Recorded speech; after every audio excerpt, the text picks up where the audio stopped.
ఇప్పటిదాకా ఒక చాప్టర్ చదివాం మనం. ఏమిటది?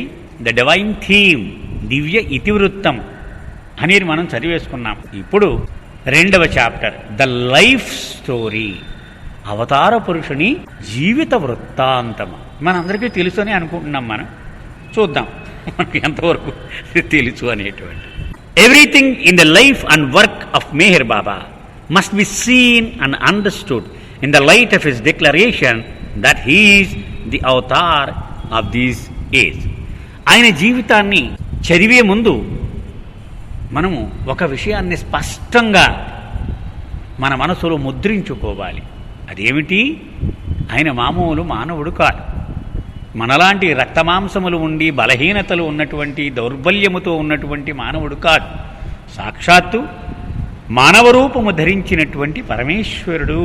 ఈ సత్యాన్ని సదా మనము నేపథ్యంలో ఉంచుకోవాలి ఆయన జీవితము చదువుతూ ఉన్నప్పుడు.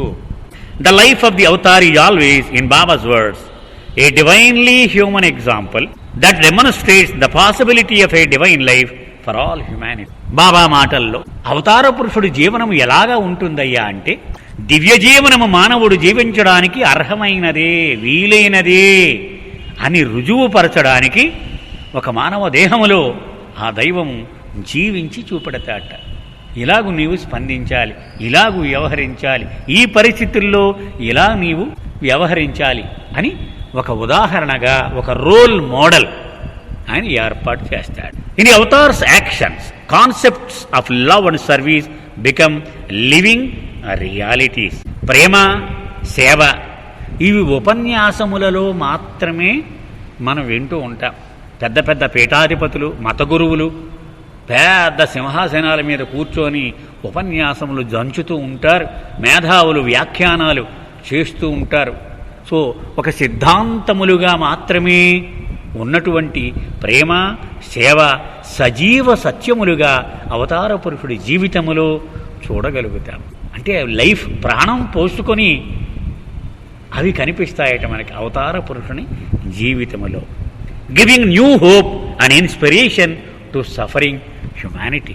బాధలలో మునిగిపోయి అలిసిపోయినటువంటి మానవాళికి ప్రాణం లేచొచ్చుందమ్మా, ఈయనెవడో అంత ప్రేమ, అంత సేవ తప్పకుండా మనకు చెయ్యి అందిస్తాడు అని ఒక ఆశ వాళ్ళ కళ్ళల్లో నింపుతుందట అవతార పురుషుని జీవితము.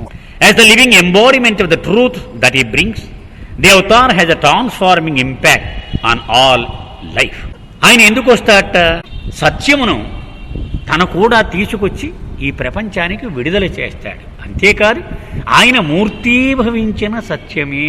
అంటే సత్యమునకు ఒక రూపము రాగా అవతార పురుషుడు అయ్యాడు. అందుచేత ఎక్కడ ఏ విషయమును ఆయన ఇలా స్పృశించినా, తాకినా దాన్ని పరివర్తన చేసేయగలిగినంత శక్తి సంపన్నుడు ఆయన. ఎక్కడ ఆయన మాటతో ఇలా చెయ్యరా నీవు అని చెప్పాడనుకోండి, అయిపోయింది వాడి పని, అంతే, మారిపోయాడు వాడంతే. ఆయన ఆదేశము వాడికి నేరుగా అందినది అంటే వాడు మారిపోయింది. శ్రీరామచంద్రుడు ఇలా రాయిని ముట్టుకుంటే ఒక అవల అయిపోయిందని మనం చదువుకుంటాం. అంటే ఆయన తాకగానే పరివర్తన తేగలిగినంత శక్తి అవతార పురుషుడికి ఉంటుంది. According to Baba, because the avatar is one with all living things, his actions reverberate on every plane of consciousness. అవతార పురుషుడు ప్రతి జీవితోనూ నిర్జీవితోనూ అనుబంధము ఏర్పరుచుకొని ఉంటాడు అని మనం బావూజీ పుస్తకంలో అనేక పర్యాయాలు చదువుకున్నాం. కనుక ఆయన చర్యలు ప్రతి చైతన్య స్థాయిలోనూ ప్రభావితము చెయ్యగలవు. బాబా మాటలు మళ్ళీ, an ordinary physical action of the avatar releases immense forces in the inner plane and so becomes the starting point for a chain of working the repercussions and overtones of which are manifest at all levels and are universal in range and effect. అవతార పురుషుని చర్య ఎంత చిన్నదైనా సరే అది అతి పెద్ద chain of action, అంటే గొలుసుకట్టు చర్యలను అది ప్రారంభించగలదు. ఇలా అన్నాడంటే ఆయన దాని తరంగములు అలా అలా అలా అనంత లోకాల్లో, అనంత భూమికలలో అవి ప్రతిచర్యను కలిగించగలుగుతాయి. ఇవి చాలా అద్భుతంగా బ్రాబజాన్ చెప్తాడు. బాబా చేతివేళ్ల కదలిక గురించి ఎంత అందంగా చెబుతాడో. కంటికి కనిపించినటువంటి ఒక దివ్య వాయిద్యాన్ని నిరంతరము ఆయన వాయిస్తూ ఉంటాడేమో అని నాకు చూడండి, మన కంటికి కనిపించని ఒక దివ్య నాదాన్ని ఆ వీణలాగా తంత్రులు మీటుతూ అనంత లోకాల్లో అక్కడ ఏమేమి చెయ్యాలో ఆయన ఆర్డర్స్ జారీ చేస్తూ ఉంటాడేమో అని నాకు అనిపించింది అన్నాడు Charles Weaver. Meher Baba's declaration of avatarhood then causes him to be measured by the highest standards. బాబా ఏమన్నారు? నేను సాధారణమైన మానవుడను కాదు, సాక్షాత్తు అవతార పురుషుడను అని చెప్పాడు. కనుక మనము మామూలు చిన్న చిన్న స్కేలు బద్దలతో ఆయన కొలుద్దామంటే మనం సరిపోం. మనం అతి ఉన్నతమైన ప్రమాణాలు మాత్రమే వినియోగిస్తే ఆయన అర్థం చేసుకోగలము. అంతే కదా. ఇప్పుడు సముద్రం కొలడానికి అడుగు స్కేలు బద్ద పట్టుకుని వెళితే మన తరం అవుతుందా? అవ్వదు. అది అనంతమైనటువంటి విషయాన్ని పరిశోధించాలంటే అనంతమైన ప్రమాణమే కావాలి. This is exactly as Baba would wish, for he did not come to give a new creed or to establish a new religion. He intended for his life itself to speak his message of divine love. Baba అన్నారు, నేను ఒక కొత్త మతాన్ని ఇవ్వటం లేదు, కొత్త సంస్థని స్థాపించడం లేదు, ఒక కొత్త వరవడి సృష్టించడం లేదు. నా జీవితమే ఒక నూతన ప్రేమ సందేశమును విడుదల చేస్తుంది అని బాబా యొక్క సందేశ సారాంశం. బాబా మాటలు, you have asked for and been given enough words, it is now time to live them. అనాదిగా నీవు అడుగుతూనే ఉన్నావు, నేను ఇస్తూనే ఉన్నాను. పుంఖానుగా ఆధ్యాత్మిక గ్రంథాలు లైబ్రరీలు నిండిపోయింది. కానీ బహుశా ఇప్పుడు వాటిల్ని ఆచరించి జీవించవలసిన సమయం వచ్చిందేమో అనిపిస్తోంది నాకు అన్నారు బాబా. అంటే కేవలము నోట్లో 700 శ్లోకాలు కంఠస్థమని మనం సౌండ్ చేస్తూ ఇవి చదవడమే అలవాటైపోయింది. కానీ ఇవి జీవించేటువంటి ఆ సమయం ఇప్పటి వరకు మనకు రాలేదు. కనీసం ఇప్పుడైనా అవి జీవించాలి అని బాబా చెప్పారు. Baba described his life as the avatar as having 4 distinct periods. తన అవతార జీవితమును గురించి చెబుతూ బాబా ఇలా అన్నారు, 4 ముఖ్యమైన దశలుగా నా జీవితం గురించి చెప్పొచ్చు. అంటే నా జీవితం నువ్వు తెలుసుకోవాలి అంటే 4 దశలు అని నేను చెబుతానని బాబాయే స్వయంగా చెప్పారు. బాబా మాటలే స్వయంగా. The role which God has willed for me has had several phases. దివ్య ప్రణాళిక ప్రకారము, భగవంతుడి ఇచ్ఛ ప్రకారము అవతారుడిగా వచ్చిన నాకు అనేక దశలున్నాయని చెప్పొచ్చు నా జీవితంలో. The pre realisation ordinary state, నా మీద ముసుగులు ఉంచి సద్గురువులు నన్ను జాగ్రత్తగా రక్షిస్తూ ఉన్నంతకాలము నేను సాధారణ మానవుణ్ణి, నేనెవడో నాకు తెలియదు కదా. అది మొట్టమొదటి దశ. అంటే ఒక సాధారణ మానవునిగా రాముడేమనేవాడు, నేనెవడో నాకు తెలియదు అనేవాడు. అంటే ముసుగు తీయలేదన్నమాట. అలాగే బాబా కూడా తనెవరో తెలిసేది కాదు. గుర్తుందండి మీకు? బాబా యవనంలో అడుగుపెడుతూ ఉన్న తొలి రోజులలో అబ్దుల్ ఘనీ, బెయిలీ వీళ్ళని వెంట పెట్టుకొని పిక్నిక్ అని బొంబాయి వెళ్ళారు పూనా నుంచి. గుర్తుందా మీకు సన్నివేశం? కుర్రాడు ఇంకా వెళ్తూ ఉంటే కునుపాట్లు పడుతూ అలాగ ఉండి బాబా అన్నాడు, ఎవరే ఈ బండి వెళ్ళదేమో రా బొంబాయి అన్నాడు. ఘనీ అన్నాడు, ఎందుకు వెళ్ళదన్నాడు. వెనక్కి వెళ్ళిపోతుంది పూనా మళ్ళీ ఇది అన్నాడు. చాలా వింతగా చూశాడు. వీడు వెంటలెక్కింది వీడికి అనుకున్నాడు. ఎందుకని హాయిగా బండి వెళుతోంది, అంతా సస్యశ్యామలంగా ఉంది, వాతావరణం అనుకూలంగా ఉంది, ఏంటి ఇలా మాట్లాడుతున్నాడు అనుకున్నాడు. ఇలా అనేసి ఆ కిటికీకి జారబడి నిద్రపోతూ ఉన్నాడు మెహర్బాన్. సరే గని అనుకున్నాడు, వీడి లేచే లోపల మనం బొంబాయి చేరిపోవాలి, అప్పుడు వీడి సంగతి చూడాలనుకుంటున్నాడు. నేరెల్ అని ఒక స్టేషన్ వచ్చింది. అది పూనా బొంబాయిలో ఉన్న చిన్న స్టేషన్. బండి ఆగింది. ఆగితే వెళ్ళిపోతుంది కదా అనుకుంటున్నాడు గని. ఎంతకీ కదలటల్లా 10 నిమిషాలు అయింది, పావు గంట అయింది, అరగంట అయిపోయింది. కిందకి దిగాడు. వీడికి కొంచెం గాబరా వచ్చి అడిగాడు. రైల్వే వాడు ఎవడో కలపడితే ఏమిటంటే మహా వరదలు వచ్చేసాడు, బ్రిడ్జిలు కొట్టుపోయాట ఎదర, ఇక్కడి నుంచి వెనక్కి వెళ్ళిపోతుందట బండి అన్నాడు. భయం వేసింది వాడు. ఏమిటి వీడు చూస్తే కుర్రాడు, వీడు ఎలా చంపించాడు. సరే బండి వెనక్కి బయలుదేరింది. అప్పుడు మెహర్బాన్ లేచాడు. ఏంట్రా నాన్న అన్నాడు. అంటే ఘని అన్నాడు, ఒరే బండి వెనక్కి వెళ్ళిపోతుంది అన్నాడు. అది అప్పుడు ఘని సాష్టాంగపడ్డాడు. నీతో నేను ఎప్పుడూ వాదించిన నా జీవితంలో నేను ఇప్పుడే చెప్తున్నాను. అసలు నీకు ఎలా తెలిసింది అని అడిగాడు. మేర్వాన్ కూడా ఒక క్షణం ఆలోచించాడు. ఎలా తెలిసింది అంటే ఏమో అని. అప్పుడు చెప్పాడు, నాలో ఎవడో ఒకడు ఉన్నాడు, వాడు చెబుతూ ఉన్నాడు ఇదంతా. నిజంగా నాకు తెలిసింది కాదు ఇది. బాబా అన్న తొలి ఆ లక్షణాలు ఎవడో ఉన్నాడు నాలో, వాడు ఇవన్నీ చెబుతూ ఉన్నాడు నాకు. అంటే అప్పటి వరకు ముసుగు తీయనంత కాలము సగటు మామూలు సాధారణ మానవుడే అతను. అది తీసిన తర్వాత అతనికి తెలిసింది నేను అవతార పురుషుడను అనేటువంటి. సో ఆ మొట్టమొదట ఈ ముసుగులు ఉంచినంత కాలము సాధారణ మానవుడిగా నేను గడిపిన జీవితం, అది మొదటి దశ. The old life state of realised divinity. సరే, 1921-22లో ఆయన దివ్యత్వం ఆయనకి ఎరుక వచ్చింది. ఉపాసనీ మహారాజు ఆయనకు వందనం చేసి, అయ్యా నీవు ఆదిశక్తివి, అవతార పురుషుడవు అని స్వతంత్రంగా ఆయన ఆధ్యాత్మిక కార్యక్రమాన్ని ప్రారంభించమని ఆయన స్ఫూర్తినిచ్చాడు. అప్పుడు 1921లో బయలుదేరి పూనా వచ్చేశాడు. పూనాలో ఫెర్గూసన్ కాలేజీ రోడ్డులో ఆశ్రమాన్ని నడిపాడు. అక్కడి నుంచి కొన్నాళ్ళు ఉన్న తర్వాత బొంబాయిలోని మంజిలిమీములో ఆశ్రమం ప్రారంభించాడు. అదంతా ఇక అవతార ఉద్యమం స్వతంత్రంగా మొదలయ్యింది. అది 1949 అక్టోబర్ 15 వరకు అది. దాన్ని ఏమన్నారు? దివ్యత్వపు ఎరుక కలిగి పాత జీవితములో ఉన్న దశ, అది రెండవ దశ. The new life state of perfect humility and incentive seeking of God as a truth through the achievement of manonash. మూడవది ఏమిటి? నవజీవనం అనగానే ఒక సాధకుడిగా, ముముక్షువుగా అతను భగవంతుడి ఇచ్చకు జారబడి జీవనాన్ని సాగించడం. అలాగే సంపూర్ణముగా మనస్సును నాశనము చేసుకోవడము. నవజీవనం యొక్క చివరి దశ మనోనాశ, మనసు నాశనము చేసుకోవడం. ఆ తర్వాతి దశ ద ట్రయంఫెంట్ ఫ్రీ లైఫ్. నవజీవనం అయిపోయిన తర్వాత విజయవంతమైనటువంటి స్వేచ్ఛా జీవితం. The consuming freedom and bindings means that there is a complete blending of the God state and man state. ఈ స్వేచ్ఛా జీవితం అంటే దానికి ఏం చెప్తున్నారు? మానవుడిగా, భగవంతునిగా ఈ రెండు జీవితములను ఏకకాలములో సమ్మేళనము సాధించి జీవనము సాగించడం, అది ఆఖరి దశ. Seen as a whole, these 4 periods of Baba's life yield youth, realised divinity, seeker of God and God man. Charles చెప్పిన మాటలు ఏమిటట? ముసుగులో ఉన్నంత కాలము యువకుడుగా ఉన్నాడు సాధారణంగా. అది సో ముసుగులో ఉన్న యువకుడి జీవితము మొట్టమొదటి దశ. తర్వాత దివ్యత్వం ఎరుక కలిగిన రెండవ దశ. మూడవది ఒక సాధకుడిగా గడిపిన నవజీవన దశ. తర్వాత దైవీ మానవుడిగా చివరి దశ.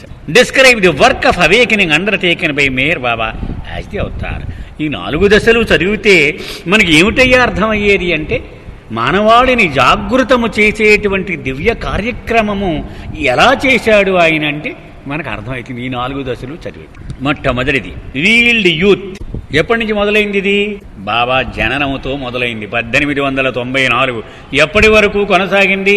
1921 చెప్పుకున్నాం కదండి ఇప్పుడే. ఉపాసనీ మహారాజ్ గారు సకోరియాలో సెలవు తీసుకున్నంత వరకు ముసుగులు కొనసాగాయి. ముసుగు తీసేయడంతో ఆయన స్వతంత్రంగా అవతార ఉద్యమాన్ని ప్రారంభించాడు 1894 నుంచి 1921 వరకు. ఇది బాబా చెప్పినటువంటి విభజన క్రమం. ఇది ఊహించి రాసింది కాదండి, బాబాయే స్వయంగా చెప్పినటువంటి. Merwan Sheriar Irani, who came to be called Meher Baba, lived his youth unaware of his identity as the avatar. ఈయన తల్లిదండ్రులు ఎవరు? షెరియార్ జీ. షెరియార్ అంటే నగరమిత్ర, షహర్ యార్ అంతే కదా. షహర్ అంటే నగరం, యార్ అంటే మిత్రుడు, నగరమిత్రుడు అన్నమాట. షహర్యార్ అంటే అర్థం. తండ్రి పేరు షహర్యార్, తల్లి పేరు షిరిన్మాయి. వీళ్ళిద్దరికీ పుట్టింది మేర్వాన్ షెరియార్ ఇరానీ. అతను యవన వరకు అవతార పురుషుడిగా తన ఎరుక తనకు ఎంతమాత్రమూ తెలియకుండానే ఒక మామూలు సామాన్య మానవుడిగానే గడిపాడు. As noted in chapter 1, Baba explained that a wheel is always placed in the avatar until the time is right for him to begin his work. ఆయన తన స్వతంత్రముగా అవతార కార్యక్రమాన్ని ఆరంభించే సమయము ఆసన్నమయ్యే వరకు అప్పటి సద్గురువులు 5 ఇతని మీద విజ్ఞానీ సంస్కారముల ముసుగును ఉంచుతారు. అని మనం చదువుకున్నాం కదా ముందు చాప్టర్లో. The veiling and unveiling of the avatar occurs when God takes human form at a critical junctures in history, periods when a new awakening of divine love is desperately needed. అసలు ఈ ముసుగు వేసి సద్గురువులు అవతారుని తీసుకురావడం, మళ్ళీ ముసుగు తీయడం, ఇది ఎప్పుడెప్పుడు జరుగుతూ ఉంటుంది. అతి సంక్లిష్టమైనటువంటి పరిస్థితిలోనికి విశ్వము దిగజారిపోయినప్పుడు, అంటే ఐసీయూలో పెడతారన్నమాట. విశ్వమును అతి ప్రమాదకరమైన పరిస్థితి వచ్చి విశ్వాన్ని ఐసీయూలో పెడతారు. అప్పుడు అవతార పురుషుడు వస్తూ ఉంటాడు. మనం చదువుకున్నాం నిన్న ఏమని, ధర్మము బాగా నశించిపోయినప్పుడు, ద్వేషము బాగా పెరిగిపోయినప్పుడు, కామము ద్వేషము పగ ఇవన్నీ తాండవిస్తూ ఉన్నప్పుడు, బలవంతుడు బలహీనుణ్ణి అణగదొక్కేస్తూ ఉన్నప్పుడు, ఐశ్వర్యవంతుడు దరిద్రుణ్ణి గుప్పెట ఇలా పట్టుకుని ఉన్నప్పుడు, ఇవన్నీ మనం నేను చెప్పుకున్న ఆ లక్షణాలు అవి కొంచెం గుర్తుపెట్టుకోవాలి మనం. అలాంటప్పుడు ఆయన్ని ముసుగు వేసి తీసుకొస్తూ ఉంటారు 5 సద్గురువులు. అందుచేత ఈ దివ్య ప్రేమ అనేది పూర్తిగా ఇంకిపోయి అర్జెంటుగా దాన్ని మేల్కొల్పవలసిన తప్పనిసరి పరిస్థితి నెలకొని ఉన్నప్పుడు అప్పుడు ఆయన్ని కిందకి దింపుతారు. Divine reality periodically subjects itself to the limitations of duality out of love for those souls still enmeshed in a world of maya. Mani చెప్పినటువంటి అవతార కథ ఉందో చూడండి, ఆ బుల్లి చొక్క పెద్ద శరీరము. అలాగూ అనాదిగా ఆయన ప్రణాళిక ప్రకారం అనంత సత్యము ఆ బుల్లి చొక్కాలోనికి ద్వంద్వములతో తయారైన చొక్కా. అది దానికి కష్టము సుఖము అన్నీ ఉంటాయి, దానికి రోగము అనారోగ్యము. ఆ పరిస్థితుల్లో అనంతమైనటువంటి అపరిమితమైన చైతన్యము అతి పరిమితమైన మానవ దేహములో బంధించుకొని ఇంకనూ మాయలో అజ్ఞానములో కుట్టుమిట్టాడుతున్న మానవాళిని సత్యములోనికి జాగృతం చేయడానికి అప్పుడప్పుడు వస్తూ ఉంటుంది. With every advent, a profound revolution in consciousness is inaugurated. God acts directly to awaken love by identifying with and working through the laws of the universe. ఆయన వచ్చినప్పుడల్లా ఒక కొత్త విప్లవాన్ని తీసుకొస్తూ ఉంటాడు. మళ్ళీ మానవులందరినీ మాయ వైపు నుంచి మొహం తిప్పి భగవంతుడి వైపు తిరిగేలా చేసి మళ్ళీ వాళ్ళకు ముందడుగును ప్రసాదించి ఈ విశ్వమునకు లోబడే విశ్వము యొక్క శాసనములకు లొంగి తన కార్యక్రమాన్ని నిర్వర్తించాడు. ఇలా అని చేసేడు ఆయన ఎప్పుడు పూర్తిగా ఈ విశ్వము యొక్క శాసనములను గౌరవిస్తూనే ఇదంతా చేస్తాడు. In short, God becoming human is that out pouring of love that eventually enables all living things to realise God. అంచేత ఈ సృష్టిలో ఉన్నటువంటి సకల చరాచరములు భగవంతుడు అనే సత్యమును అనుభవపూర్వకముగా తెలుసుకోవాలని అని ఆయన మానవ రూపంలో వస్తూ ఉంటాడు. అవ్యాజమైన వాత్సల్యము వలన, ప్రేమ వలన. బాబా ఒక చోట ఇలా అన్నారు, నేను నిన్ను ఎంతగా ప్రేమిస్తున్నానో నీవు గ్రహించగలిగితే నువ్వు ఈ శరీరాన్ని వదిలేస్తావన్నారు. తట్టుకోలేక అంతటి ప్రేమ, ఆ ప్రేమ కారణముగా ఆయన వస్తూ ఉంటాడు. With the birth of the Avatar, the existing balance between reality and illusion is not disturbed because God takes form within the laws of the universe and not in some unnatural way. భగవంతుడు ఎందుకు ఈ మాయకు సంబంధించిన శాసనములను గౌరవించి దానికి అనుగుణముగా నడుచుకుంటాడు? దానికి సమాధానం చెప్తున్నాడు చార్లెస్. మాయకు సత్యమునకు మధ్య సమతుల్యము దెబ్బ తినకుండా ఉండాలి అని ఆయన ఆ శాసనములను గౌరవిస్తాడు. లేకపోతే ఇలా అనుకుని కిందకి దిగేయగలడు ఆయనకి ఏం బాల్యం అక్కర్లా, ఈ కష్టాలు ఏం పడక్కర్లా కదా. డైరెక్ట్గా ఇదే శరీరంతో యవనంలో ఉండగానే నాకు టైం లేదు, కమా నెక్స్ట్ అని చకచక చేసేసి వెళ్ళిపోవచ్చు ఆయన. కానీ అలా చేయడు ఆయన.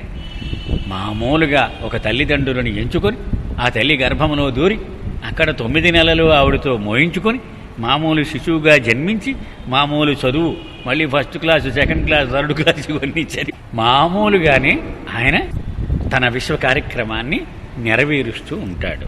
The avatar takes on certain impressions which are the basis for the human personality needed for his work in the world. మనందరికీ ఈ దేహం ఎలా వచ్చింది? సంస్కారముల వల్ల వచ్చింది. మన సంస్కారములు ఎలా ఉంటే అలాంటి శరీరం తయారవుద్ది మనకి. ఒకడు పొడుగ్గా, ఒకడు పొట్టిగా, ఒకడు ఎర్రగా, ఒకడు నల్లగా, ఒకడు అందగాడిగా, ఒకడు కురూపుగా ఎందుకు ఇస్తూ ఉన్నాడు? వాడి సంస్కారములు ఎలా ఉంటే వాటిని మోసే ఈ రూపం. అలాగే అవతార పురుషుడు కూడా తన దేహమును తయారు చేయడానికి కొన్ని సంస్కారములతో వస్తాడట ఆయన. These impressions are given, not produced. ఆయన ఏమీ గత జన్మల్లో మనలాగా కూడబెట్టుకున్న దరిద్రం కాదు ఈ సంస్కారం. They are not of the limited ego mind. అహముతో కూడినటువంటి మనసు వికారముల ద్వారా ఏర్పడిన సంస్కారములు కావు. మన సంస్కారములన్నీ దాని వలన పుట్టినటువంటి సంస్కారములు. God enters the world in human form with human impressions, but the avatar is never bound by the limitations of the ego. ఆయన ఎప్పుడూ తన సత్యమైనటువంటి ఎరుకను కలిగి ఉంటాడు. కాబట్టి ఈ అహం యొక్క పరిమితులకు అతీతముగా ఆయన ఎప్పుడు ఉంటాడు. Meher Baba explain that his birth as Meherwan Shahryar Irani on 25th February 1894 was a natural event. బాబా చెప్పారు, నేను మామూలుగా మా తల్లి 9 నెలలు మోసింది. ససూన్ హాస్పిటల్లో మా అమ్మ ప్రసవానికి జాయిన్ అయింది. నేను ఆ ఫిబ్రవరి 25, 1894లో అతి సహజముగా న్యాయ సూత్రములన్నిటికీ అనుగుణముగా నేను జన్మించాను. Raised in Poona, India to Zoroastrian parents as a child, Merwan remained unaware of his true identity. తను భగవంతుడినని బాల్యములో అతనికి తెలియదు. During this period, he developed the human personality that will later become part of his work as the avatar. తరువాత 1921 వచ్చినప్పుడు స్వతంత్రముగా తన అవతార ఉద్యమాన్ని చేయడానికి సంసిద్ధుడిగా ఉండేలాగూ ఒక వ్యక్తిత్వమును ఈలోగా చిన్నతనము నుండి అతను ఆ వ్యక్తిత్వమే ఆయన విశ్వ కార్యక్రమమునకు దోహదపడింది. The parentage, childhood and youth of the avatar shape the human side of God, enabling the God man to establish an intimate relationship with humanity. అవతార పురుషుడిలో 2 పాత్రలు ఉన్నాయి, భగవంతుడు, మానవుడు. ఈ మానవుడు అనే పాత్ర ఒక్కటే ఈ మొట్టమొదటి దశలో ఇతనికి ఎరుక ఉంది. ఆ భగవంతుడి పాత్ర ఇంకా ఏమి ఎరుక లేదు ఇతనికి. కాబట్టి అది పరిపూర్ణముగా అవతార ఉద్యమానికి సరిపడేటువంటి లక్షణములన్నీ సంతరించుకున్నది ఈ సమయములోనే. మెహర్వాన్స్ personality therefore was not incidental to the work of the avatar, it was an essential part of that work. అంటే ఆయన అవతారుడు కాబట్టి ఇలాంటి గుణాలన్నీ వచ్చేసే అనుకోకండి. ఇలాంటి గుణాలన్నీ అవతార పురుషుడికి అవసరం కాబట్టి అవి తయారు చేసుకున్నాడు ఆయన మొట్టమొదట. 1921 వరకు ఆయన చేసుకున్నది ఏమిటయ్యా అంటే అవతార పురుషునిగా విశ్వకార్యక్రమము నెరవేర్చడానికి అనుగుణమైన శరీరమును, వ్యక్తిత్వమును ఆయన పెంపొందించుకున్నాడు. After his unveiling, Merwan retain many of the traits that mark the youth: compassion for the welfare of others, a mischievous sense of humor, an enthusiasm for games, and a love of poetry and music. ఉదాహరణ చెప్తూ ఉన్నాడు. తన దివ్యత్వము తనకు ఎరుక కలిగిన తరువాత బాబాలో ప్రస్ఫుటముగా మనము గమనించదగిన అనేక లక్షణాలు అతను యువకుడుగా ఉన్నప్పుడు ఉన్నటువంటి లక్షణములే. ఉదాహరణ చెప్తున్నాడు. ఇతరుల పట్ల కరుణ, వాత్సల్యం, ఇతరుల కోసమే ఏది చేసినా ఈ లక్షణము యువకుడుగా ఉన్నప్పుడే అతనికి అలవడినటువంటి లక్షణం. అలాగే హాస్య చతురత, ఇది కూడా చిన్నతనము నుండి అతనికి వెన్నంటి ఉండేది. క్రీడల పట్ల మక్కువ, ఇది కూడా చిన్నతనము నుండి ఉన్నదే. కవిత్వము పట్ల మక్కువ, ఇది కూడా అంతే.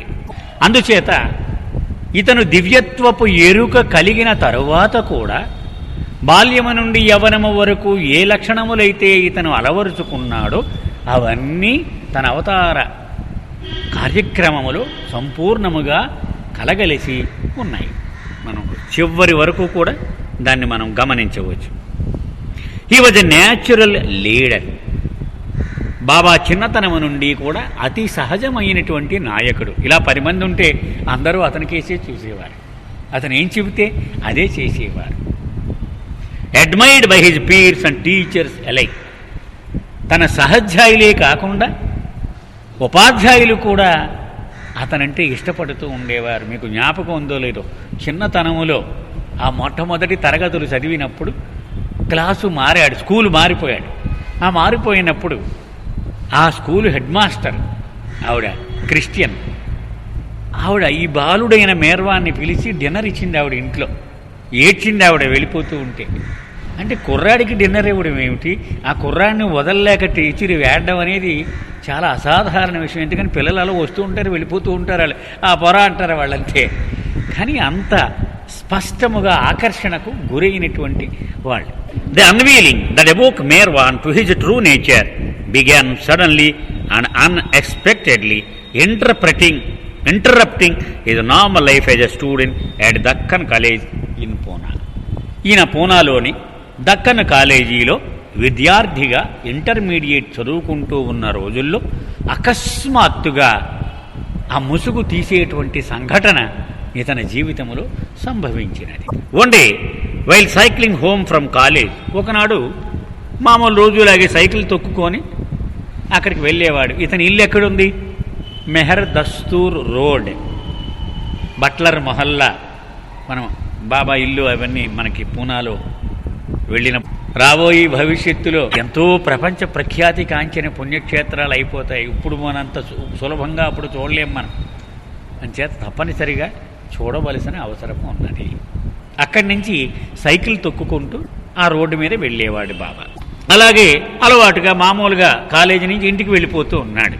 అదే దారిలో he had a dramatic encounter with an old Muslim woman known as Hazrat Baba John, accepted by many as a perfect master. అయితే రోజు అలా వెళ్తూ ఉండేవాడు. జనం కొంచెం గుమిగూడి ఉండేవారు ఒక వేప చెట్టు దగ్గర. ఓ ముసలావిడి మత్తరగత్తిలాగా ఉండేది, ఆవిడ కూర్చుని ఉండేది, చుట్టూ ఉండేవారు. అలా వెళుతూ వస్తూ చూస్తూ ఉండేవాడు. చాలామంది ఆవిడ్ని సద్గురువుగా అంగీకరించారు. అనేక మంది శిష్యులు కూడా ఉండేవారు. Baba later described the moment this way. స్వయంగా బాబాయే ఈ సంఘటనను తన మాటల్లో ఇలా చెప్పారు. అంటే బాబా మాటలు. Babajan call me one day. ఇలా చూసేవాడు, వెళ్ళిపోయేవాడు, పట్టించుకునేవాడు కాదు. ఒక రోజున ఇతను ఇలా వెళుతూ ఉండగా ఇలా అంది Baba. As I was cycling past her tree, ఆ చెట్టు దాటి నేను సైకిల్ మీద వెళ్ళిపోతూ ఉంటే ఇలా పిలిచింది. She kissed me and four head, ఇక్కడ ఈ కనుబొమ్మల మధ్యలో ముద్దు పెట్టుకుంది. And for 9 months God knows I was in that state to which very very few go. ప్రపంచం యొక్క స్పృహ సంపూర్ణముగా అతనికి అంతర్ధానం అయిపోయింది. 9 నెలలు అదే స్థితిలో విస్మయములో ఉండిపోయాడు ఆయన. ఆ స్థితిని అతి అరుదుగా ఎక్కడో కోటాను కోట్లలో ఒక్కడు మాత్రమే ఆ స్థితికి చేరగలడు. I had no consciousness of my body or anything else. నా శరీరం తెలియదు, నాకు ఏమీ తెలియదు, నా పరిసరాలు ఏమీ తెలియదు, నేను ఎవరినో తెలియదు, నేను ఎక్కడున్నానో తెలియదు, ఏం చేస్తున్నానో తెలియదు. I roamed about taking no food. తిండి తినేవాడిని కాదు, అలా తిరుగుతూ ఉండేవాడిని. ఎక్కడ తిరుగుతున్నానో తెలియదు నాకు. My mother thought I was mad and call the doctor. మా అమ్మ గాబరా పడింది, ఏదో అయిపోయింది, వీడికి బుర్ర పనిచేయటం లేదు, పిచ్చెక్కిందని డాక్టర్ని పిలుచుకొచ్చింది ఆవిడ. My father understood but said nothing. కానీ మా నాన్నకి సర్వము తెలుసు. ఎందుకని? ఆయన చిల్లా నాశన్ యాత్ర దీక్ష చేసినప్పుడు అందులో విఫలుడై స్పృహ తప్పి పడిపోయినప్పుడు అశరీరవాణి మాటలు ఏం చెప్పాయి? నాయన, నీవు ఏది పొందాలి అని ఆశిస్తూ ఉన్నావో అది ఈ జన్మలో నీకు దక్కదు, కానీ నీ కుమారుడి ద్వారా అది నీకు దక్కుతుంది అని అశరీరవాణి చెప్పింది. ఈ జన్మలో అని చెప్పలేదు, అది నీకు ప్రాప్తము కాదు, కానీ నీ కుమారుడి ద్వారా అది నీకు దక్కుతుంది అని చెప్పడం జరిగింది. అంచేత అతను బాబా పుట్టకముందే సిద్ధంగా ఉన్నాడు. ఆ అశరీరవాణి చెప్పిన ఆ పుత్రుడు వీడే అని అతనికి తెలుసు. అంచేత అమ్మో టైం వచ్చిందన్నమాట అని అతను వెంటనే పసిగట్టాడు. ఒక్క మాట కూడా ఎవరికి చెప్పలేదు. చెప్తే ఎవడో అర్థం చేసుకునే స్థితిలో కూడా ఉండరు కదా. The doctors could not do any. I took no food but tea which my elder brother Jamshed who loved me very much gave me. మా అన్నకు నేనంటే ఎంతో ప్రేమ. మా అన్న టీ తెచ్చిచ్చేవాడు, అదొక్కటే తాగేవాడిని నేను. ఇక ఏ ఆహారము ముట్టుకుని ఎరగను నేను. డాక్టర్లు కూడా ఏం చేయలేకపోయారు. ఇది బాబా మాటలు. మళ్ళీ Charles. The process of Meherwan's unveiling lasted from Babajan's kiss in 1914 until the end of 1921. ఈ సద్గురువులు 5 ఈ ముసుగులు తీసే కార్యక్రమమును 1914లో మొదలుపెట్టి 1921లో అంతం చేశారు. అంటే 7 ఏళ్లు పట్టింది ఈ ముసుగు తీసేటువంటి ప్రక్రియ. During this period 5 masters, Hazrat Babajan, Sai Baba, Upasani Maharaj, Tajuddin Baba, Narayan Maharaj worked with Merwan to make him aware of his avatarhood. ఈ 5 కూడా ఈయన యొక్క అవతార తత్వాన్ని ఈయనకు ఎరుక కలిగించడానికి వాళ్ళు కృషి చేశారు. వాళ్ళు హూ వర్ దీస్ 5 మాస్టర్స్? ఎవరి 5? చార్లెస్ ప్రశ్నిస్తూ ఉన్నాడు. According to Meher Baba, there are always 5 perfect masters or sadgurus in the world. Baba మాటల ప్రకారం సృష్టిలో ఎప్పుడూ కూడా 5 సద్గురువులు ఉండి తీరుతారు. The perfect master is an individual soul who achieves God realization and simultaneously retains consciousness of the world in order to help others. As individuals who have achieved God realization, these Sadgurus represent the conscious presence of the divine in the world at all times. ఎల్ల కాలాల్లోనూ భగవంతుడి ప్రతినిధిగా భగవత్ తత్వాన్ని ప్రపంచానికి అందుబాటులో ఉంచేది ఈ 5 సద్గురువులే.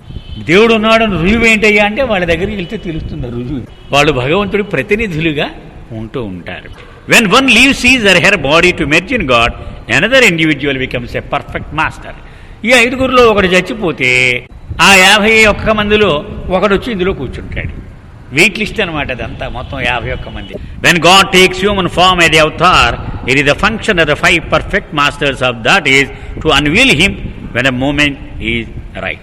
భగవంతుడు మానవ హృదయం వేసుకొని అవతార పురుషుడిగా భూమి మీద అడుగుపెట్టినప్పుడు వీళ్ళిద్దరు 5 కూడా ముఖ్యమైన కర్తవ్యం ఏమిటి అంటే ఆ ముసుగు వేయడం, ముసుగు తీయడం చాలా ముఖ్యమైన కర్తవ్యం అవుతుంది అది.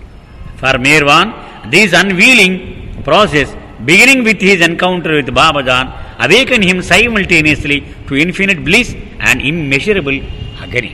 మెహర్ బాబా విషయంలో హజరత్ బాబాజాన్ ద్వారా ఈ ముసుగు తీసే ప్రక్రియ ప్రారంభమైనది. ఈ ముసుగు ఇలా తీయగానే ఆయనకి ఏమైంది? అనంత ఆనందము, చెప్పలేనంతటి ఆవేదన, ఈ 2 ఏకకాలములో ఇతన్ని ఊపిరి సలపకుండా చేసేశాయి. ఇయర్స్ లేటర్ బాబా ఎక్స్ప్లెయిన్, చాలా సంవత్సరాలు అయిపోయాక బాబా చెప్పారు తనకి ఏమి జరిగిందో.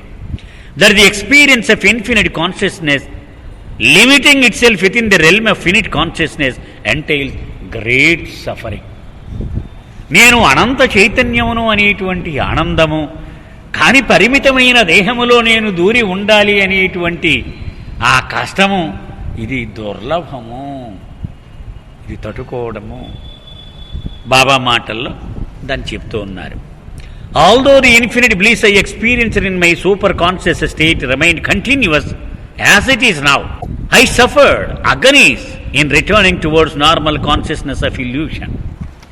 బాబా అన్నారు, హజరత్ బాబాజాన్ ఇలా ముసుగు తీయగానే అనంత దివ్య చైతన్యం, ఆ దివ్యానందము నన్ను ఎంతగా మురిసిపోయేలా చేసిందో చెప్పలేను. ఇప్పటికి కూడా అది సదా నిరాటంకముగా నా సొంతమే అయి ఉన్నది. కానీ ఆ చైతన్యమును ఉంచుకొని తిరిగి ఈ ప్రపంచములోనికి దిగిరావడము వర్ణనాతీతమైన వేదనతో కూడినటువంటి అనుభవం. In reality there is no suffering as such, only infinite bliss. నిజానికి అది ఏ కష్టము లేదది. కానీ ఈ మాయలోకి ఆయన కూడా దూరుతున్నాడు కాబట్టి దానికి గురి కావలసి వచ్చింది. ఉన్నదంతా అనంతమైనటువంటి దివ్యానందమే. Although suffering is illusory, still within the realm of illusion it is suffering. అది మాయే, కష్టం నిజానికి లేనిదే. కానీ నేను మాయలోకి దూరుతూ ఉన్నాను కాబట్టి నాకు కూడా తప్పలేదా కష్టం పడవలసి వచ్చింది. My reality although untouched by illusion remain connected with illusion. నేను ఏ సత్యమునైతే అయి ఉన్నానో ఆ సత్యము ఏమీ చేయలేదు, మాయ భ్రాంతి అంటలేదు. కానీ ఆ సత్యము ఈ మాయతో కలగలిసి పని చేయవలసి ఉంటుంది అవతారుడుగా.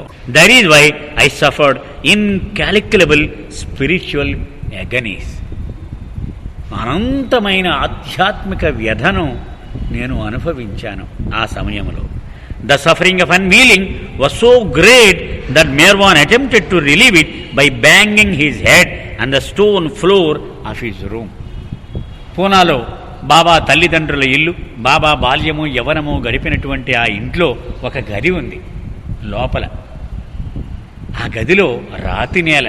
ఈ వ్యధను తట్టుకోలేక ఆ రాతి నేలకేసి తలను బాదుకుంటూ ఉండేవాడు Baba. For long period he refuse to eat or drink. చాలా నెలల పాటు తినడానికి తాగడానికి ఒప్పుకునేవాడు కాదు Baba. After the kiss Babajan he was inwardly drawn to contact 4 other perfect masters.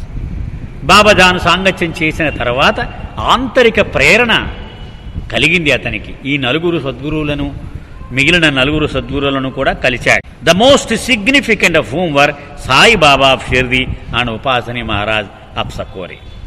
అతి ప్రధానమైనవి వీటిల్లో సాయి దర్శనము, ఉపాసని దర్శనము.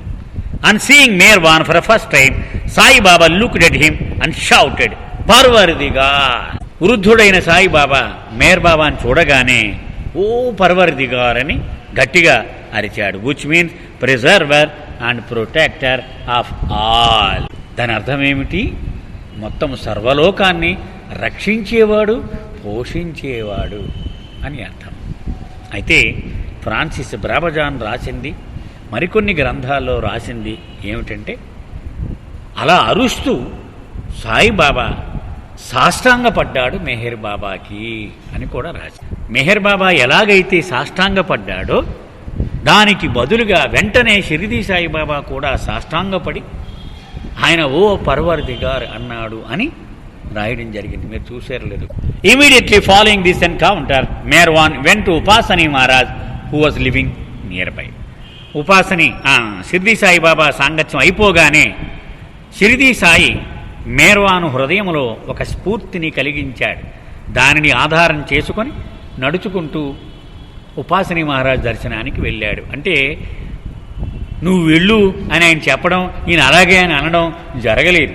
మరి చాలా జాగ్రత్తగా ఆయన జీవితాన్ని దీన్ని పొందుపరచడం జరిగింది. ఆంతరికమైన ప్రేరణ కలిగించాడు. అంటే ఇది ఇలా చూపించుంటాడు, బహుశా మనకు తెలియదు అది. దాని ద్వారా అలాగే వెళ్ళాడు ఆయన. బాబా మాటలు, ఉపాసని మహారాజ్ సాంగత్యం ఎలా జరిగిందో బాబా మాటల్లో. When I came near enough to him Maharaj greeted me so to speak with a stone which he threw at me with great force. Upasani Maharaj అలా కూర్చుని ఉన్నాడు. మొలకు గుడ్డ, గోనుగుడ్డ చుట్టుకుని ఉన్నాడు. బక్క చిక్కిపోయి ఉన్నాడు. అతనికి దగ్గరగా కొంచెం ఇలా వెళ్ళానో లేదో నాకు స్వాగతం పలుకుతున్నట్టుగా ఒక రాయి తీసి విసిరి కొట్టాడు నా case. It struck me on my forehead exactly where Babajan had kissed me, hitting with such force that it drew blood. ఎంత గట్టిగా తగిలిందంటే అది తగలగానే రక్తం ఇలాగ ధార కింద కారింది. ఎక్కడైతే బాబాజాన ముద్దు పెట్టుకుందో అక్కడే తగిలింది. అయితే భాస్కర్ రాజు గారు బృందం బాబా సమక్షంలో దీన్ని ఆయన కథను బుర్రకథ ద్వారా గానం చేస్తూ ఒక గులకరాతిని విసిరాడు అని చదివారు. ఆగమన్నారు బాబా. ఎవడు చెప్పాడు మీకు గులకరాయి అని? తప్పు, అది ఇంత నిమ్మకాయ సైజులో ఉంది అని చెప్పారట బాబా. ఇంత సైజులో ఉంది, నిమ్మకాయ సైజులో. అది చాలా గట్టిగా తగిలింది. నాకు ఎప్పటికి కూడా మచ్చ ఉంది చూడు అని బాబా చూపించారు. అదే ఇక్కడ స్టోన్, పెబుల్ అని రాయలేదు, స్టోన్ అని రాసి. The mark of that injury is still on my four head. అప్పుడు బాబా చెప్తున్నారు, ఇదిగో లిజన్ హ్యూమానిటీలో స్పష్టంగా ఉంది అంతా, ఇదిగో ఇప్పటికీ మీరు చూడొచ్చు అని. బాబా శరీరం విడిచిపెట్టినప్పుడు, ఆ సమాధిలో పరుండబెట్టినప్పుడు చాలా స్పష్టంగా కనపడేది. మనం ఇలా పడుకున్నప్పుడు ఇలా చూస్తే ఇక్కడ ఒక చిన్న పిక్కలాగా కనిపించేది అనమాట మచ్చ. But that blow from Maharaj was a stroke of gyan. ఎందుకు కుట్టాడయ్యా అంటే ఆ దెబ్బ జ్ఞానమును కలిగించగల దెబ్బ. Figuratively Maharaj has started to rouse me from sound sleep. Babajan ముద్దుతో గాఢ నిద్రలోకి వెళ్ళిపోయి నేను భగవంతుడను అనే అనంత అనుభవంలో మునిగిపోయి ఉన్నాను నేను. ఆ నిద్ర నుండి లేరా నాయనా నువ్వు అని లేపినట్టుగా మహారాజ్ ఆ రాయి విసిరాడు. But in sound sleep man is unconscious while I being super conscious was wide awake in sound sleep. అయితే మామూలు మానవుడు గాఢ నిద్రలో వాడిని వాడే మర్చిపోయి కొరకబెడుతూ ఉంటాడు, వాడెవడో తెలియకుండా.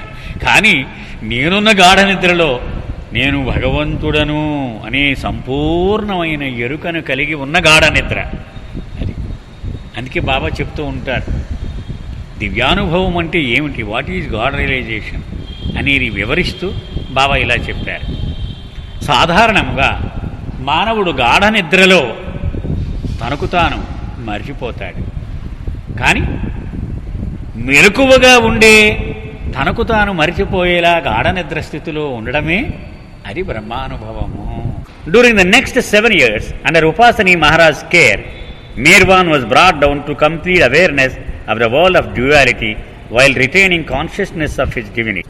అవతార్ మెహర్ బాబా హజరత్ బాబాజాన్ సాంగత్యం చేసిన తర్వాత షిరిడీ వెళ్ళడము, షిరిడీ సాయిబాబా దర్శనం తర్వాత ఉపాసని మహారాజ్ సాంగత్యంలోకి రావడం జరిగింది. తర్వాత 7 సంవత్సరములు ఉపాసని దగ్గరే ఎక్కువ తరచుగా సకోరి వెళుతూ వస్తూ ఆయన సాంగత్యంలో ఉన్నారు బాబా. ఏమి జరిగిందప్పుడు? నేను భగవంతుడను అనే అనంత చైతన్యము మాత్రమే కలిగి ఉన్నటువంటి మేర్ బాబాకు ప్రపంచము యొక్క స్పృహ కూడా కలిగింది. దానిని కమింగ్ డౌన్ ఫేజ్ అన్నారు బాబా. అంటే ప్రపంచము యొక్క స్పృహలోనికి దిగి రావడం. ఆ స్పృహలో ఈ ద్వంద్వము యొక్క చైతన్యం అప్పుడు వచ్చింది ఆయనకి. అప్పటి వరకు ప్రపంచం ఉంది అన్న విషయం ఆయనకి ఎరుక ఉండేది కాదు. At the end of this period, that is December 1921, 1921 డిసెంబరు, అప్పటికి ఈ దశ పూర్తయిపోయిందనమాట. ఆ చివరి ఆ దశలో ఉండగా Upasani declared that Merwan was the avatar. అప్పుడు సకోరిలో తన ఆశ్రమంలో తన శిష్యులందరితో ఉపాసని ఇలా అన్నాడు, ఈయన అవతార పురుషుడు అని. అతని మాటల్లో ఏం చెప్పాడో ఇక్కడ చెప్తున్నారు. This boy will move the world. ఈ బాలుడు ప్రపంచాన్ని రూతలూగించగలడు. Humanity at large will be benefited at his hand. అది మొత్తం మానవాళి అతని చేతుల ద్వారా సహాయాన్ని అందుకుంటుంది అని ప్రకటన చేశాడు. In 1922 Merwan Sheriar Irani began his mission as the avatar. 1922 సంవత్సర ప్రారంభంలోనే తన అవతార ఉద్యమాన్ని స్వతంత్రముగా ప్రారంభం చేశారు మెహర్ బాబా. అంటే అప్పటి వరకు మొదటి దశ అయిపోయింది. 1922 జనవరి రాగానే రెండవ దశ ఆరంభమయ్యింది. Though he retained the human attributes of Merwan, he now experienced himself as one born to live the divinely human life of the God man. 1922 జనవరి నుంచి ఏమిటి తేడా? ఇదివరకు మేర్వానుకున్నటువంటి వ్యక్తిత్వ లక్షణములన్నీ ఉంచుకుని తాను దైవీ మానవుడను అనే చైతన్యమును సంపూర్ణముగా కలిగి ఉండేవాడాయన. అంటే దివ్యమానవ జీవితమును గడపడానికే నేను అవతరించాను అనేటువంటి ఎరుక ఆయనకి ఏర్పడింది. అప్పుడు దాకా సామాన్య మానవుడిగా ఉన్నాడాయన. ఇక్కడి నుంచి దైవీ మానవుడిగా ఆ స్పృహ ఏర్పడింది ఆయనకి. Many who encountered him during this period, including former schoolmates and friends, witnessed a profound transformation in Mirvan that inspired them to leave everything and follow him. ఈ దశలో 1922 జనవరి నుంచి అనేక మంది పాత మిత్రులు, పాత స్నేహితులు ఈయన్ని చూసి ఎంత స్పష్టమైన మార్పు వచ్చింది ఈయనలో అని ఆయన దివ్యత్వమును పసిగట్టి సర్వమును విడిచిపెట్టి ఆయనకి అంకితం అయిపోయారు వాళ్ళు. One of these early disciples later recall Merwan at this pivotal juncture. అలా ఆయనకు అంకితమైపోయిన ఒక వ్యక్తి తర్వాత రోజుల్లో పాత రోజులు నెమరు వేసుకుంటూ ఇలా చెప్పాడు. హీ వాజ్ ఫెయిర్, చాలా తెల్లగా అందంగా ఉన్నాడు ఆయన. But looked tanned very tremendous force of having to contain the fire of absoluteness of God in the limitedness of human nature. అతను చాలా తెల్లగా సౌందర్యంగా ఉన్నాడు. కానీ బయటికి ఎలా కనిపించేవాడంటే ఆ భగవంతుని యొక్క ఆ సంపూర్ణత్వమును తనలో మోయడానికి ఆ భారముగా అనుభూతి పొందుతున్నట్టుగా అనిపించాడు ఆయన. అంటే మామూలుగా ఇప్పుడు చూడండి, ఒక గర్భవతి అప్పటి వరకు మామూలుగా ఉన్న స్త్రీ గర్భవతి అయ్యాక ఆవిడ నడకలో కానీ హావభావాల్లో కానీ వ్యవహారంలో కానీ తేడా కనపడుతుంది. అలాగూ ఆయనలో స్పష్టమైనటువంటి తేడాను గమనించగలిగారు. He was sharp, quick, forthright and vibrant. చాలా చురుగ్గా ఉండేవాడు ఆయన. ఫోర్త్ రేట్, నికార్చుగా అంటే నిష్కల్మషముగా సూటిగా ఉండేవాడు. His eyes were penetrating and aglow with divine fire. ఆయన కళ్ళు ఇలా చొచ్చుకుని పోయేలాగు ఉండేవి. అవి దివ్య ప్రేమ జ్వాల కనిపిస్తూ ఉండేది ఆ కళ్ళల్లో. His body was lean and wiry but strong and active. అతను చాలా బక్కపలసగా ఉండేవాడు ఆ రోజుల్లో. కఠోరమైన ఉపవాస దీక్షలు, అసలు తిండి తినేవాడు కాదు ఆయన. 6 నెలలు నిద్రపోలేదు ఒకసారి ఉపాసని మహారాజు దగ్గర సకోరి ఆశ్రమంలో. అందుచేత బాగా బక్కపలచగా ఉండేవాడు ఆయన. అయినా దృఢం బలంలో మాత్రం ఎక్కడ లోపం లేదు. ఇలా మందకుడిగా ఇలా ఉండేవాడు కాదు ఆయన, ఎప్పుడు చురుగ్గానే ఉండేవాడు.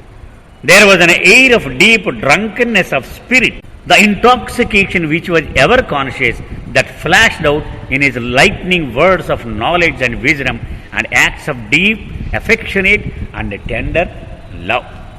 ఆయన ఎప్పుడు దివ్య ప్రేమ మధువును తాగేసినటువంటి ఉన్మత్తతలో మునిగి తేలుతూ ఉన్నట్లుగా ఉండేవాడు. ఆ దివ్యత్వ లక్షణాలు ఆయన మాట్లాడే మాటలలో, చెప్పేటువంటి వివరణలలో చాలా స్పష్టముగా విశదమవుతూ ఉండేది. అది ప్రతిబింబిస్తూ ఉండేది. ఆయన ప్రేమ, వాత్సల్యము ఇవి చాలా స్పష్టంగా ఆయన చేతలలో కనపడేది. The selflessness that pervaded his doings and words was simple and unsophisticated. ఆయనలో ఉన్న నిస్వార్థము చాలా నిరాడంబరంగా కనపడుతూ ఉండేది. ఎక్కడ భేషజం లేకుండా, హడావుడి లేకుండా నిరాడంబరంగా ఎవరికైనా సరే పసిగట్టవచ్చు. అతని ప్రతి చేతలోనూ నిస్వార్థము అని కనపడుతూ ఉండేది. Inwardly he seemed to live as God for God's work and outwardly he lived as man for all men except for. ఆయన ఆంతరికం ఎలా ఉందయ్యా అంటే మనం ఆలోచించినప్పుడు గ్రహించినది, భగవంతుడిగా ఆయన భగవంతుని కార్యములోనే మునిగి ఉండేవాడు ప్రతి క్షణము కూడా. బాహ్యంగా ఒక మనిషిగా ఇతరుల కోసమే జీవించేవాడే. ఫ్రాన్సిస్ బ్రాబజాన్ తన బాబా గురించి చెబుతూ, ప్రపంచానికి చెబుతూ ఇలా రాసుకున్నాడు: ఎన్నో సంవత్సరములు సన్నిహితమైన సాన్నిహిత్యము నాకు ఆయన ప్రసాదించాడు. ఆయన దగ్గర ఉండి నేను గమనించినది ఏమిటయ్యా అంటే, నా జీవితములో తొలిసారిగా తన గురించి జీవించని ఒక వ్యక్తిని ఆయనలో చూశాను నేను. ఏ క్షణము తన గురించి తను జీవించలేదు. ఎప్పుడూ ఇతరుల గురించే, విశ్వము గురించి, మానవాళి గురించి, సకల చరాచరముల గురించే ఆయన ఆలోచన కానీ ఆయన జీవనము కానీ అది స్పష్టముగా గమనించగలం. ఇది మొట్టమొదటి దశ అయిపోయింది. రియలైజ్డ్ డివినిటీ అంటే తన దివ్యత్వమును ఎరుక కలిగినటువంటి దివ్యత్వం. 1921 నుంచి 1949 వరకు, అంటే నవజీవనముకు ముందు వరకు. Deeply touched by his loving ways, the first disciples of Merwan began to call him Meher Baba, meaning compassionate father. ఆయన అవతార ఉద్యమాన్ని ప్రారంభించగానే ఆయన పట్ల ఆకర్షితులైన తొలి శిష్యులు ఆయనలో నుంచి జాలువారే ఆ దివ్య ప్రేమ ఉధృతికి ముగ్ధులైపోయి ఆయన్ని కరుణామయుడైన తండ్రి, మెహర్ బాబా అని సంబోధించడం మొదలుపెట్టి, they accepted him as one who had realised God. బ్రహ్మానుభవమును పొందినవాడిగా వాళ్ళంతా అంగీకరించారు. బ్రహ్మానుభవం అంటే ఏమిటి? నేను భగవంతుడను అనేటువంటి ఎరుక. నేను భగవంతుడను, ఉన్నది నేను ఒక్కడినే, విశ్వమంతా వ్యాపించి ఉన్నవాడను, రెండవవాడు లేడు, ఉన్నది నేనే అని అనుభవపూర్వకముగా ఎరిగినవాడు. Gradually those around Baba began to see him as not only God realised but also the avatar of the age. ఆయనకు బాగా దగ్గరగా ఇంకా సాన్నిహిత్యం పెరగ్గా ఊరికినే బ్రహ్మానుభవం పొందడమే కాదు, సాక్షాత్తు దేహధారి అయినటువంటి పరమేశ్వరుడు, అవతార పురుషుడు అని కూడా గమనించడం ప్రారంభించారు. Although Baba circle of disciples had long known him as the Avatar, it was not until the 50s that Baba publicly declared his Avatar. తొలి సంవత్సరాల్లోనే బాబా తన అవతార పురుషుడును తాను అని అనేక పర్యాయములు ప్రస్తుతించడం జరిగింది. మనం గనక బాబా సాహిత్యం తిరగవేస్తే ఆయన శిష్యులు కూడా తొలి రోజుల నుంచి అవతారుడు అని వాళ్ళు కూడా ఆయనతో చెబుతూ ఉండేవారు. కానీ 1950వ దశకములో ఆయన తాను అవతార పురుషుడను అని ప్రపంచానికి ఆయన తెలియచెప్పే వరకు అతి కొద్ది మందికి మాత్రమే ఈ అవతారము అనేటువంటి విషయము పరిమితమై ఉంది. కానీ 1950 దశకం తర్వాత మొత్తం ప్రపంచానికి I'm the avatar of the age అని అవతార్ మెహర్ బాబాకి జై అని బాబా ప్రకటించారు. అప్పటి నుంచి ప్రపంచానికంతటికి ఆయన అవతారము అని వెల్లడైనది ఆ విషయం. Their understanding of avatar was gained through many years of witnessing Baba in action. బాబా యొక్క చేతలు, బాబా యొక్క కార్య విధానమును ఇది చూసినటువంటి ఆయన ప్రేమిక ప్రపంచము అందరూ ఆయన అవతార పురుషుడిగా అంగీకరించారు. For those who love Meher Baba, all of the roles he assumed during the course of his nearly 75 years combined to reveal God becoming human as the avatar.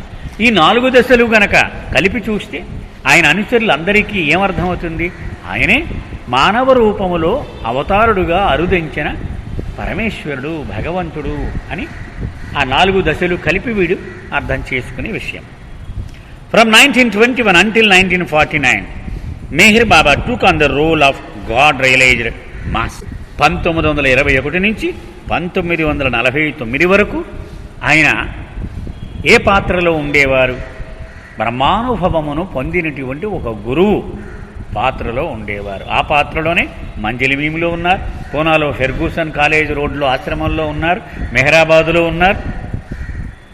ఆ పాత్రలోనే ఉండేవారు. వీళ్ళంతా శిష్యులుగా, ఆయన గురువుగా. We can gain insights into his work of awakening by examining a number of significant aspects of his life during this period.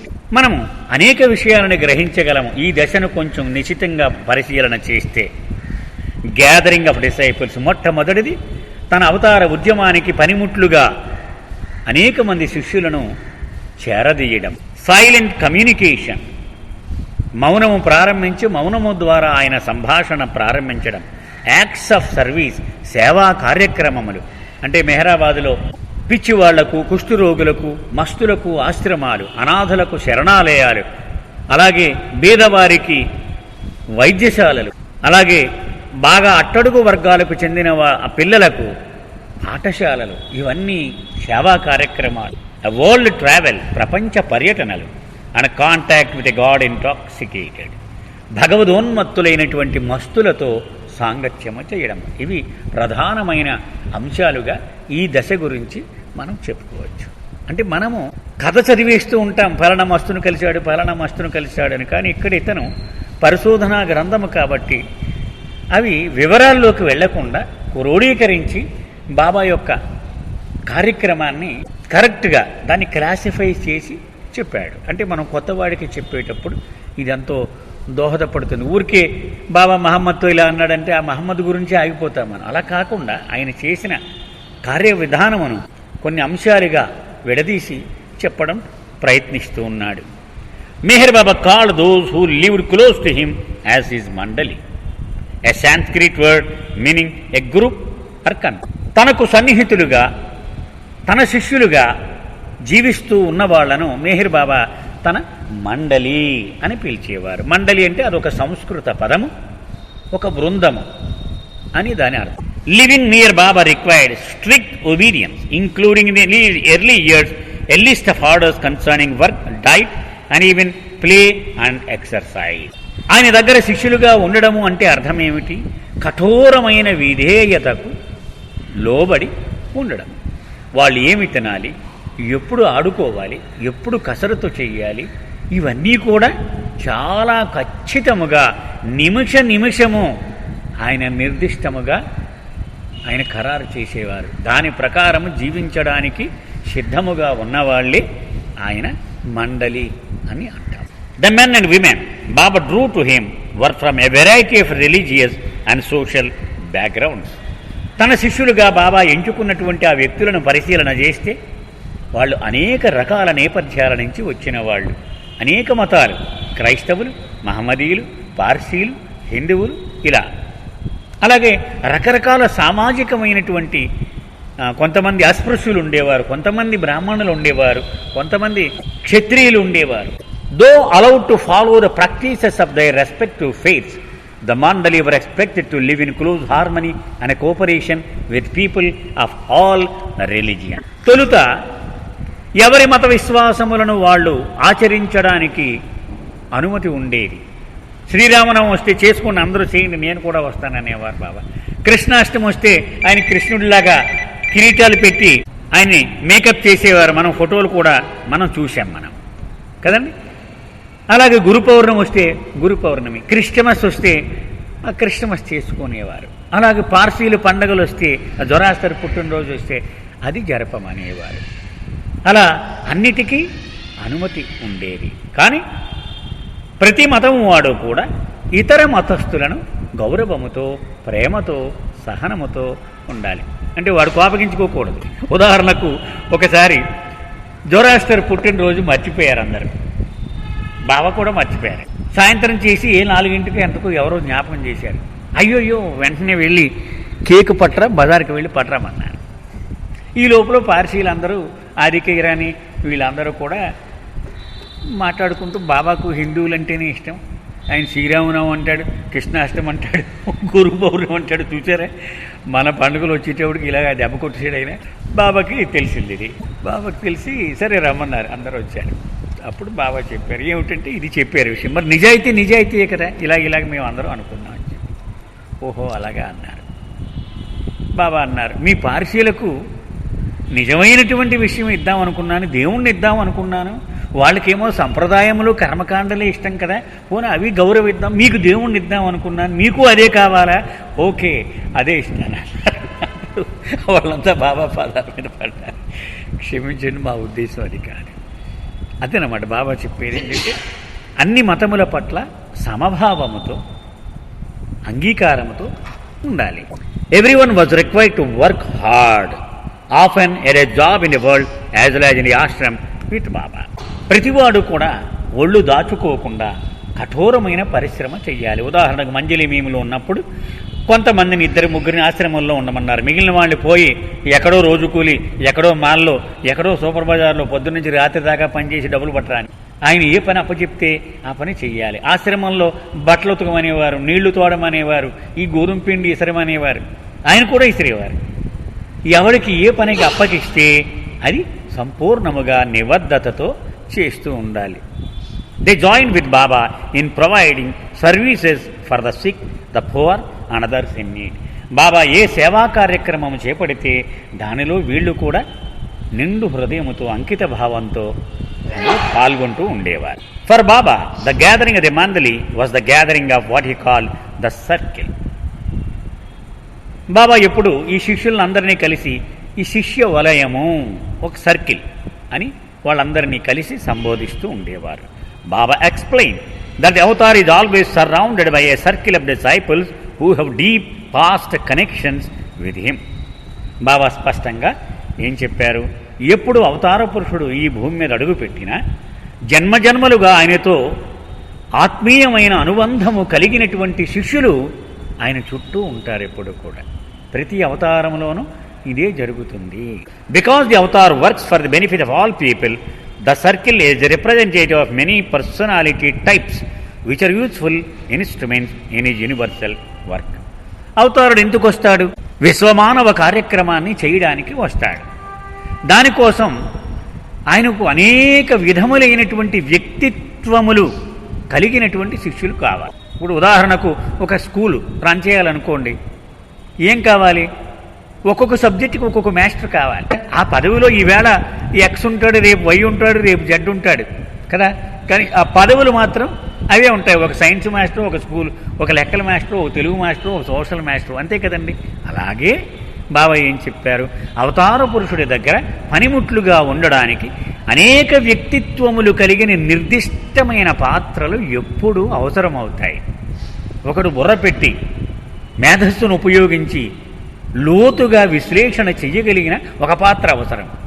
ఒకడు నోరు మూసుకుని మాట్లాడకుండా చెప్పిన పని చెప్పినట్లు చేసే నమ్మిన బంటు ఉండాలి. ఇలా ఒక్కొక్క పాత్ర ఒక్కొక్కడు ఉంటాడు. ఆ పాత్రలు ఎప్పుడూ ప్రతి అవతారములోనూ అలా ఉంటూనే ఉంటాయి. వీళ్ళకి ఒక్కొక్కడికి ఒక్కొక్క రకమైన వ్యక్తిత్వం. మనం మండలి వాళ్ళని చూస్తే ఆశ్చర్యం కలుగుతుంది, ఒకరికి పొంతన ఉండదు. Consciousness being fundamentally one, the avatar's work very few effects are. అవతార పురుషుడు అతి కొద్ది మంది ద్వారా చేసిన కార్యక్రమము మొత్తము సృష్టి వ్యాప్తముగా విస్తృతముగా దాని ఫలితాన్ని రాబట్టగలడు ఆయన. ఎందుకని? దానికి రహస్యం ఏమిటి? అసలు చైతన్యము మూలములో ఒక్కటే కాబట్టి ఇదే చైతన్యము అందరిలోనూ ఉన్నది కదా, దాని ద్వారా ఆయన అంటే ఆన్లైన్ లాగా అనమాట, ఆయన పని చేసుకోగలడు ఆయన. In July of 1925 Meher Baba told the mandali that he would remain silent for a period of time. July 1925వ సంవత్సరంలో తన శిష్యులను ఒకసారి దగ్గర పిలిచి, ఏమో కొన్నాళ్ళు మాట్లాడకూడదని నేను అనుకుంటూ ఉన్నాను అన్నారు. అంటే మౌనం పాటించాలనుకుంటూ ఉన్నాను అన్నారు. On July 9th, he gave instructions concerning the school, hospital and thriving colony that had grown up around the ashram. 1929 July 9వ తారీఖు నాడు వీళ్ళందరినీ పిలిచారు. అప్పటికే సుమారు ఒక 500 మంది ఎంతమందో మగం ఉండేవారు. ఒక హాస్పిటల్ ఉండేది, ఒక స్కూల్ ఉండేది. ఈ శిష్యులు వీళ్ళంతా మంచి హడావుడిగా ఉండేది మెహరాబాద్ అంతా. అప్పుడు రేపు నుంచి నేను మౌనంలో ఉంటున్నాను కాబట్టి హాస్పిటల్ గురించిన వివరాలు, ఇవో జాగ్రత్తలు, స్కూల్ గురించిన జాగ్రత్తలు, మిగిలిన మండలి వాళ్ళ గురించిన జాగ్రత్తలు అని అందరికీ సూచనలు ఇచ్చేశారు Baba. He ended up by telling them.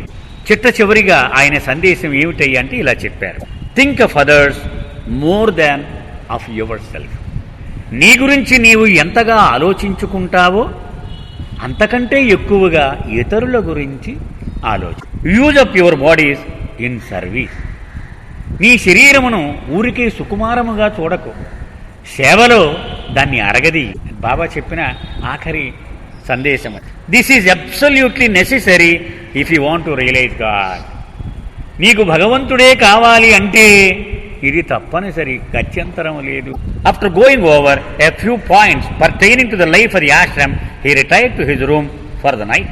So ఇంకా ఆశ్రమం గురించిన కొన్ని జాగ్రత్తలు చెప్పేసి ఆయన ఆ జోపిడి అని ఉంది మెహరాబాద్లో, ఆ కుటీరం, దానిలోకి వెళ్ళిపోయి విశ్రాంతి తీసుకున్నారు. He remain orally silent for the rest of his life. ఇక ఆయన అనంతర జీవితం అంతా కూడా నోటి ద్వారా ఒక్క శబ్దము కూడా చెయ్యకుండా పూర్తి మౌనములోనే ఉన్నారు. In the first months of his silence Baba wrote on a chalk slate and used gestures to convey his words. తొలుత కొన్ని నెలల పాటు ఒక పలక ఉండేది, చాలా పలకలు ఉండేవి. ఒక పలక మీద సరిపోతే ఇంకో పలక అందుకునేవారు, దాని మీద రాసేవారు. ఒక బలపమో శుద్ధో ఉండేది, దాని మీద తను చెబుదాం అనుకున్నటువంటి విషయాలు రాస్తూ ఉండేవారు. Soon the slate was replaced by a wooden board with letters of the English alphabet painted అని. నెమ్మదిగా మండలి వాళ్ళు ఆలోచించి ఇది చాలా కష్టంగా ఉంది బాబాకు అని ఒక కర్రతో చేసినటువంటి ఒక పలక మీద ఆల్ఫాబెట్లు అంటే అక్షరాలు ABCD A to Z 1 నుంచి 9 దాకా దాని మీద పెయింటింగ్ చేసి అది బాబాకి ఇచ్చారు. మీరు ఏళ్ళతో చూపెడితే చాలు బాబా, ఇవన్నీ రాయక్కర్లేదు, ఇది సులువుగా ఉంటుంది అని వీళ్ళ సూచన చేశారు. Pointing to the letters Baba rapidly spelled out what he wish to say. దాని మీద ఇప్పుడు ఇండియా అని చూపించాలనుకోండి INDIA అని చూపించేవారు. In 1954 Baba ceased to use even the alphabet board and relied solely on hand gestures. 1954లో ఇది కూడా వదిలేశారు, ఓన్లీ చేతి సౌజ్ఞలే ఇవే చెప్పేవారు బాబా. అంటే తన భావాలు వ్యక్తం చేయడానికి కేవలము చేతి సౌజ్ఞలను మాత్రమే 1954 నుంచి వాడుతూ ఉండేవారు. అంటే ఒక్కొక్కడికి ఒక్కొక్క గుర్తు. ఒకరికి టాన్సిల్స్ ఎక్కువ ఉండేది, బాబా వాడిని చెప్పాలంటే ఈ టాన్సిల్స్ వాడిని పిల్లను ఇలా అనేవారు. టాన్సిల్స్ అంటే ఏదో ఒక నిక్నేమ్ అనమాట, ఒక్కొక్కడికి ఒక్కొక్కటి ఉండేది, దాన్ని బట్టి పిలుచుకొచ్చేవారు. Meher Baba silence extended to writing as well. In 1927 he stopped writing except to sign his name MS Irani. అలాగే 1927 వరకు ఈ రాసేవారు, తర్వాత రాయడం కూడా మానేసేవారు.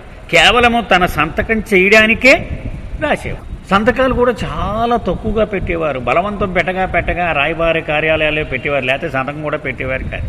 అలాగే పుస్తకాలు గాడ్ స్పీక్స్ ఇవి ఎవరు కొంటం లేదు, అమ్ముడవటం లేదని ఒక రాత్రి అంతా కూర్చుని బాబా సంతకాలు పెట్టారు. ఆటోగ్రాఫ్ ₹5 ఉండేది దాని ఖరీదు, కొనేవారు కాదు. మన GSN మూర్తి గారు అడిగారు, బాబా ఏమై నువ్వు కొని చదివేవా అని. నేను బీరవాణి బాబా 5 రూపాయలు లేవు నా దగ్గర. ఓహో ఈ దరిద్రుడా అని బాబా ఇరుచిని పిలిచి వీడికి ఫ్రీగా ఒక కాపీ. అంటే 5 రూపాయలు కూడా ఆ రోజుల్లో కష్టంగా ఉండేదన్నమాట.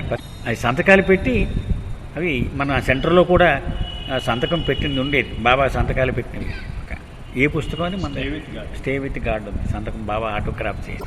అలాంటి సందర్భాల్లోనే బాబా సంతకం పెట్టేవారు. అలాగే బ్రిటిష్ వాళ్ళు బాబాకు పాస్పోర్ట్కి సంతకం పెట్టకుండా ఒప్పుకోమన్నారు, రావాల్సిందే అన్నారు. బాబా చెప్పారు, నన్ను ఒత్తిడి తెస్తున్నారు అంటే వాళ్ళ మరణ శాసనాన్ని వాళ్లే సంతకం పెట్టించుకుంటున్నారు, పోనీ అన్నారు. అది అప్పటి నుంచి వాళ్ళ నాశనం మొదలైందన్నారు. బాబా అయిపోయింది, తొందరలోనే ఖాళీ చేసి వెళ్ళిపోయారు భారతదేశాన్ని. బాబా సందర్భంగా they want me to sign their own death warrant when they insist on my signature అని బాబా ప్రకటన చేశారు. అంటే అవతార పురుషునితో బలవంతం వల్ల వచ్చే రిపర్కషన్స్ ఒక ఉదాహరణగా మనం తీసుకోవచ్చు. అది బయటికి చాలా అప్రధానమైన విషయంగా ఉండొచ్చు, కానీ దాని పర్యవసానము చాలా తీవ్రంగా ఉంటుంది. All writings published under his name were dictated through the alphabet board and gestures. చాలా పుస్తకాలు ఇప్పుడు చదువుతున్నాం, God speaks, discourses, religion, humanity, ఏదో ఏంటది గాడ్స్ ఇన్ గాడ్స్ హ్యాండ్, ఇలా పుస్తకాలు. ఇవన్నీ ఆయన చేతితో రాసినవి కాదు, ఈ ఆల్ఫాబెట్ బోర్డ్ అక్షర ఫలకము వాడి ఇలా చూపించగా ఆ శిష్యులు వ్రాసుకున్నటువంటివి అవన్నీ కూడా. The one book written prior to 1927 by Baba's own hand had not been read by anyone and it's present whereabouts. స్వయముగా బాబా దస్తూరిలో రాసింది ఒకే ఒక్క పుస్తకము ఉన్నది, దాని పేరు ది బుక్. ఇప్పటి వరకు అందుబాటులోకి రాలేదు. బాబా మౌనము ప్రారంభించిన వెంటనే ఆ పుస్తకాన్ని రోజుకు ఒక్కొక్కసారి 10 గంటలు 15 గంటలు ఆ టేబుల్ క్యాబిన్లోకి పోయి క్యాండిల్ వెలిగించుకొని ఆయన ఒక్కడే ఎవరిని దగ్గరికి చేరనీయకుండా రాశారు ఆ పుస్తకం. కొన్ని సంవత్సరాల పాటు రాశారు. ఆ బుక్ని ఒక ట్రంకు పెట్టెలో పెట్టి తాళం వేసి తను ఎక్కడికి వెళితే అక్కడికి విదేశీ యాత్రల్లో కూడా తన కూడా ఉంచుకున్నారు. అది ఎక్కడుందో ఎవ్వరికీ తెలియని రహస్యం. దాని గురించి బాబా ఏం చెప్పారు, ఈ సృష్టి దానిలోని విషయములను గ్రాహ్యము చేసుకునే శక్తి దానికి వచ్చినప్పుడు అప్పుడు అది బహిర్గతం అవుతుంది అని, దాన్ని చదివి అర్థం చేసుకునే సామర్థ్యం వచ్చినప్పుడు అప్పుడు అది బయటకు వస్తుంది. ఆ పుస్తకం అని మరొక మానవుడు చూడలేదు, కానీ ఒక్కడు చూశాడు. ఎవరు? మహాత్మా గాంధీ. ఆది కూడా కొన్ని పేజీలు చూశాడు. ఆది తర్వాత ఆది చెప్పాడు, నాకు ఒక్క అక్షరం కూడా జ్ఞాపకం లేదు, దానిలో చెరిపేశాడు నా మైండ్ నుంచి అన్నారు. బాబా చెరిపేశాడు. I'm not suppose to know that. By not communicating orally Baba would have us focus more on what he did then what he said. మరి ఏమిటయ్యా బాబా ఇలాగ నోరు కట్టేసుకుని ఆయన సాధించినది ఏమిటి అంటే ఏం చెప్తున్నాడు చార్లెస్. ఆయన చెప్పిన మాటల గురించి మనము ఎక్కువ బుర్రలు పగలగొట్టుకోకుండా ఆయన ఏమి చేశాడో అది చూసి దాని ద్వారా మనం అర్థం చేసుకోవాలి అని ఆయన సంకల్పము. బాబా మాటలు మళ్ళీ, if my silence cannot speak of what avail would be speeches made by the tongue. నా మౌనమే గనక మాట్లాడలేకపోయినట్లయితే నాలుక ద్వారా ఇచ్చిన ఉపన్యాసముల వలన ఏమి ప్రయోజనము? ఉపన్యాసములు వ్యాఖ్యానముల కంటే నా మౌనమే శక్తివంతమైనది. He indicated that his silence was not to be taken as a spiritual vow or discipline, but rather as a part of his universal work of transforming consciousness, a subject dealt with in greater detail in chapter 3. అసలు అవతార పురుషుడు ఎందుకు వచ్చాడు? ఈ విశ్వములో ఉన్న జీవాత్మల యొక్క చైతన్యమును ముందుకు నెట్టడానికి వచ్చాడు. ఆయన ఆ పని చెయ్యడానికి మౌనమే సరి అయినది అని ఆయన ఎంచుకున్నాడు. అంతేగాని నా మౌనము ఒక దీక్ష కాదు, ఏదో నాకు లేనటువంటి ఒక ప్రయోజనమును, ఒక హోదాను, ఒక స్థాయిని పొందడానికి మనం చూస్తూ ఉంటాం. హిమాలయాలు ఇలా తపస్సులు చేస్తూ ఉంటారు. ఎందుకు? వాళ్ళకు లేనటువంటి ఒక ఆధ్యాత్మిక స్థితిని పొందడానికి వాళ్ళు దీక్షలు చేస్తూ ఉంటారు. నేను చేసేది అలాంటి దీక్ష కాదు. మానవాళి కానీ అలాగే ప్రపంచంలో ఉన్న జీవాత్మల యొక్క చైతన్యమును పురోగమించేలా చేయడానికి నేను చేపట్టిన కార్యక్రమమునకు దోహదపడడానికి నేను మౌనమును అవలంబించాను. ఎందుకని ఆయన అవతారుడుగా రాకపూర్వమే సత్యస్వరూపమైన కదా. ఆయన ఏమి సాధించాలి? అవసరమే లేదు. Silence did not inhibit Meher Baba's extremely active life, a fact that constantly amazed those around him. మౌనం ఉన్నాడండి అంటే ఇంకా లోపల కూర్చొని ఇలా కూర్చోలేదు ఆయన. ఆయన కార్యక్రమాలకు ఎక్కడా కూడా తగ్గిపోవడం కానీ నీరసపడిపోవడం కానీ జరగలేదు. ఇంకా మరింత చురుగ్గా ఆయన కార్యక్రమాలు అమలయ్యేవి. బాబా మౌనం ఉన్న మర్నాడు 2వ రోజుని వీళ్ళు అనుకునేవారట, బాబా కూర్చొని ఉంటాడు ఇలా కుర్చీ మీద. కానీ ఈయన మామూలుగానే ఇదివరకు ఎక్కడెక్కడికి వెళ్ళి వాళ్ళందరినీ ఎలాగ సతాయించేవాడో అలాగే సతాయిస్తూ ఉన్నాడు. ఏమిటిది, ఏం చేస్తున్నావు నువ్వు అని ఆయన అలా అడుగుతూ ఉండేవారు అక్షరం రాసి. వాడు ఇది అమ్మ బాబు ఈయనేమి నెమ్మదించలేరు, ఈయన అలాగే ఉన్నాడు అని ఆశ్చర్యపోయేవారు చుట్టుపక్కల ఉన్న వాళ్ళంతా కూడా. వన్ ఆఫ్ ది మండలి describes babas actions in silence. ఒక ప్రముఖ మండలి సభ్యుడు ఆ మౌనంలో బాబా యొక్క కార్య విధానాన్ని ఇలా వివరించాడు. Many have remain silent for in a life time. చాలామంది మానవులు మొత్తం జీవితకాలము మౌనం ఉన్న వాళ్ళు కూడా నేను చూశాను. అతను అంటూ ఉన్నాడు, కొంతమంది మౌనులు ఉంటారు, జైనులు ఉంటారు, వాళ్ళంతా 60 ఏళ్ళు 70 ఏళ్ళు మౌనంలో ఉన్నవాళ్ళు కూడా ఉంటారు. But under special conditions of solitude and seclusion, taking no part in worldly affairs. వాళ్ళంతా ఒక ఆశ్రమంలో ముక్కు గుడ్డ కట్టేసుకుని ఇలా ఉంటారంతే. ఏకాంతము, ఎక్కడ చూసినా ఏకాంతము. ఒక అరణ్యములోను ఒక ఆశ్రమంలోను మరొక మానవుడిని చూడకుండా ఏ పని చెయ్యకుండా అలా కూర్చోవడమే, పద్మాసనం వేసి అలాగే చాలామంది ఉంటారు. But who except God Almighty could engage in all the activities he had taken part in. The detailed supervision of the ashram and the colonies surrounding it, bathing the boys and washing their clothes, writing a book, grinding flour, giving darshan to tens of thousands and interview to hundreds, as well as dictating more discourses than the previous year when he was speaking, dispensing justice and healing the village quarrels, helping the untouchables to stand up as human beings, playing cricket and football and other boys' games, and in the midst of all these, assuming anger, displeasure, joviality, seriousness, mirth, pity and sorrow without once being heard to utter a sound.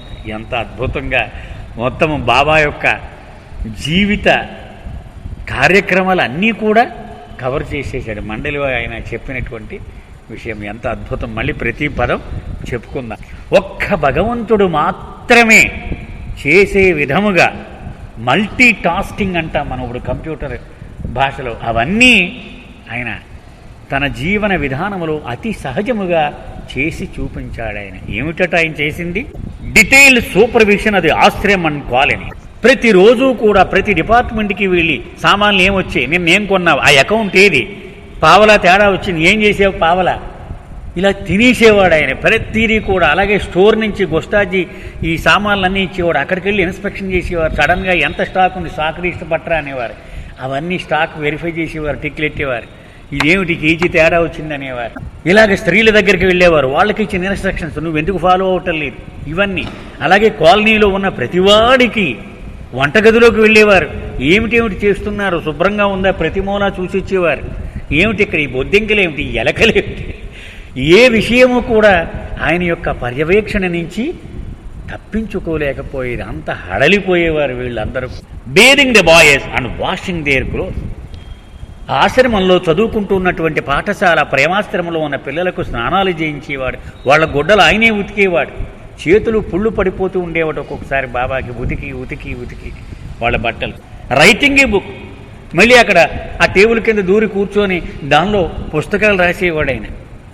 Grinding floor, మనిషి ప్రతి మగవాడు కూడా గంటసేపు గోధుమ పిండి ఇసరాలి. తిరగలి ఉంది మెహరాబాద్లో ఇప్పటికి. బాబా కూడా తను కూడా ఒక పురుషుడిగా గంటసేపు దాన్ని విసురుతూ ఉండేవారు Baba. Giving darshan to tens of thousand, వేలాది మంది 10,000 మందికి దర్శన భాగ్యాన్ని ఇస్తూ ఉండేవాడు ఆయన. అండ్ ఇంటర్వ్యూ టు హండ్రెడ్స్, వందలాది మందికి వ్యక్తిగతంగా ఇంటర్వ్యూలు ఇచ్చేవాడు. As well as dictating more discourses than the previous year when he was speaking. ముందు సంవత్సరంలో మాట్లాడుతూ ఉన్నప్పుడు కంటే ఇప్పుడు మౌనం ఉన్న తర్వాత ఇంకా ఎక్కువ సందేశాలు ఈ ఆల్ఫాబెట్ బోర్డు మీద, ఈ పలక మీద రాసి అనేకమైన సందేశాలు ఇస్తూ ఉండేవాడు. Dispensing justice and healing the villages quarrel. అరంగంలో కొట్టుకుంటూ ఉంటే వాళ్ళందరినీ పిలిపించి పెద్దలందరినీ నిలబెట్టి దానికి న్యాయ నిర్ణయం చేసేవారు బాబా. కొట్టువాణి అనేవారు, కొట్టమనేవారు. బాబా వాడు చేసింది తప్పు అనేవారు. ఇలాగ అన్ని గొడవలు కూడా బాబా దగ్గరికి వచ్చేవారు వాళ్ళు. అంటే బాబాలో ఒక తండ్రిని, ఒక భగవంతుని అన్నీ చూసేవారు వాళ్ళు. సో ఏదైనా సరే బాబా దగ్గరికి వచ్చేది. బాబాయే ఒక పెద్ద సమావేశం పెట్టి పంచాయతీ దానికి న్యాయ నిర్ణయం కూడా చెప్తూ ఉండేవి. ఇదంతా మౌనంలోనే. Helping the untouchables to stand up as human beings. మహర్లు అనేవారు అరంగానికి చెందినటువంటి గ్రామస్తులు. అంటే మనం బాగా అట్టడుగు వర్ణానికి చెందిన వాళ్ళు. మనం మాదిగలు అంటాం చూడండి, సుమారుగా అలాంటి వాళ్ళు ఆ రైలు పట్టాల మీద పశువులు ఈ ట్రైన్ కింద పడి చనిపోతే ఆ కళేబరాన్ని పట్టుకెళ్ళి వండుకు తినేవారని. బాబా వచ్చిన తర్వాత వాళ్ళకి శుభ్రత నేర్పారు, స్నానం ఎలా చేయాలో నేర్పారు, మలమూత్ర విసర్జన తర్వాత ఎలాగ శుభ్రం చేసుకోవాలో బాబా పిల్లలకి కడిగి చూపించారు. ఇలా శుభ్రం చేసుకోవాలి మీరు అని. వాళ్ళు ముక్కులు కడిగేవారు. ఇవన్నీ ఒక తల్లిలాగా ఇవన్నీ దువ్వేవారు వాళ్ళకి. ఇంత సంస్కృతి నాగరికత కూడా నేర్పారు. ఏవేవి తినకూడదు, ఏవేవి తినాలి, ఇవన్నీ బాబా చెప్తూ ఉండేవారు. ఇవి ఎప్పుడు తినవద్దు, మీరు ఇంటికి వెళ్ళినా కానీ. ఉప్పు చేపలు అవి తినొద్దు, అవి కింద నేల మీద ఎండబెట్టి చేస్తారు, అశుభ్రం, వద్దు అని బాబా చెప్తూ ఉండేవారు. వాళ్ళందరినీ అడిగారు ఏమేమి తిన్నారు ఈవేళ. అంత శ్రద్ధ తీసుకుంటూ ఉండేవారు. Playing cricket and football and other boys game. ఇదంతా ఆశ్రమం అంటే మళ్ళీ గంభీరంగా ఉండగా అది పిలిచేవారు. రండి క్రికెట్ ఆడదాం, ఏడి పెంకిలాట ఆడదాం, పేకాట ఆడదాం అని క్రికెట్ ఆడదాం. ఇవన్నీ వీళ్ళందరితో ఆడించేవారు. ఆయనే బౌలింగ్ చేసేవారు ఒక్కొక్కసారి, వీళ్ళందరినీ బౌలింగ్ చెయ్యనేవారు. And in the midst of all these, ఇన్ని కార్యక్రమాల మధ్యలో ఎస్యూమింగ్ యాంగర్, కోపాన్ని ప్రదర్శించేవారు. డిస్ప్లెజర్, నాకేం నచ్చలేదు నీ ప్రవర్తన అనేవారు. తన ఈ అయిష్టతను కనబరిచేవారు. జోవియాలిటీ, మొత్తం శరీరం అంతా ఊగిపోతూ ఎర్రగా అయిపోయేది ఆయన శరీరం. ఎందుకని సౌండ్ చెయ్యకుండా ఆయన ఆనందాన్ని వ్యక్తం చేసేవారు. Pity, sorrow and mirth without once being heard to utter a sound. ఇవన్నీ ఒక్క చిన్న శబ్దమును కూడా తన నోటి ద్వారా బయటకు వెలువడకుండా ఇన్ని కార్యక్రమాలు చక్కబెడుతూ ఉండేవారు. Meher Baba's activities in 1920s centered around institutions of service he established at Mehrabad, his headquarters for many years and now the site of his tomb shrine. 1920వ దశకంలో అవతార్ మెహర్ బాబా వారి కార్యక్రమాలన్నీ కూడా సేవా కార్యక్రమాలే. అవన్నీ ఆయన అవతార ఉద్యమములో ప్రముఖ కేంద్రము, హెడ్ క్వార్టర్స్ అని చెప్పదగిన మెహరాబాదుకే పరిమితమై ఉండేవి. అక్కడి నుంచే ఈ కార్యక్రమాలన్నీ జరుగుతూ ఉండేవి. At various times there were schools for students of different ages, caste and nationalities, facilities for mentally ill, free hospitals and dispensaries for the poor, and a special Prem Ashram school for training a number of young boys in the spiritual life. ఆ రోజుల్లో అనేక సంస్థలు నడుస్తూ ఉండేవి మెహరాబాద్. ఏమిటి ఆ సంస్థలు? పిచ్చివాళ్ల కోసం ఆశ్రమం, అలాగే రోగుల కోసం, అనాథల కోసం శరణాలయాలు, చికిత్స ఆలయాలు, తర్వాత అన్ని రకాల మతాలకు, జాతులకు, కులాలకు, దేశాలకు సంబంధించినటువంటి బాలులకు పాఠశాలలు, అలాగే దివ్య ప్రేమకు ప్రభావితులైన పిల్లల కోసము ప్రేమాశ్రమం. ఇన్ని సంస్థలు ఏకకాలములో నడుస్తూ ఉండేవి మెహరాబాద్లో. Baba often indicated that as the avatar, he worked on the problems of the many through direct contact with a few. బాబా ఇలా వివరించారు. అవతార పురుషునిగా విశ్వవ్యాపకముగా నేను చేపట్టవలసిన కార్యక్రమమును అతి కొద్ది మంది ద్వారా నేను నెరవేర్చుకుంటూ ఉంటాను. అంటే 2 కుష్ఠరోగులకు స్నానం చేయించడము ద్వారా ప్రపంచములో కుష్ఠరోగముతో బాధపడుతున్న అందరికీ ఉపశమనమును ఇవ్వగలడాయన. Since the avatar is consciously one with all life, every act of the avatar may be seen as transforming for all living things. ప్రతి జీవితోనూ ఆయన అనుసంధానము కలిగి ఉంటాడు అవతార పురుషుడు. ఎందుకని? ప్రతి జీవిలోనూ తను దూరి ఉంటాడాయన. కనుక ఒక జీవి ద్వారా దీని ఫలితాన్ని సకల జీవులకు ఆయన ఇవ్వగలుగుతూ ఉంటాడు. To take one poignant example, ఒక చిన్న ఉదాహరణ చెప్తూ ఉన్నాడు.